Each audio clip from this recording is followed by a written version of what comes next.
One of the things that I was going to ask you about, and you've also tapped into the labour shortage, and that is a question we want to sort of get into a little bit further on. But Yeah. one of the things that I guess you're alluding to here is that the profile of people experiencing rental distress is changing, isn't it? Absolutely. We have just in our community in the Illawarra, we have double income mum and dad, never been out of work. So they are still working full time. They have 3 kids in high school and they are living in a tent in Corrimal. Oh, I've got And shivers. there is no prospect of them getting an affordable rental home. They can afford to pay $700, $750 a week, and there is simply nothing for them.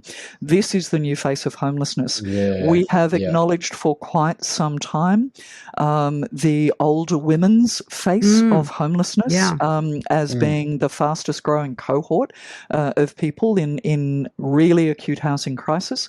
That typically arrives as a result of, relationship breakdown in your 50s and 60s, couples that have owned a house outright, often at that stage. By the time you split the proceeds, nobody's going to give you a mortgage at that age, and you simply can't afford to buy anything outright. In the current market. So, there's a whole round of complex and compounding issues.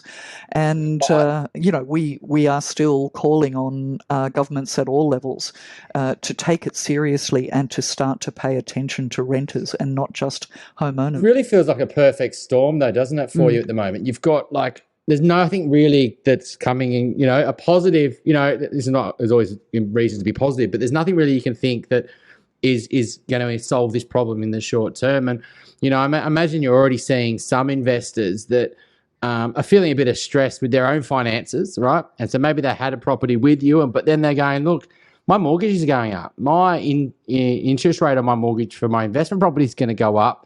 If I take this back to the private market, I'll get double the rent.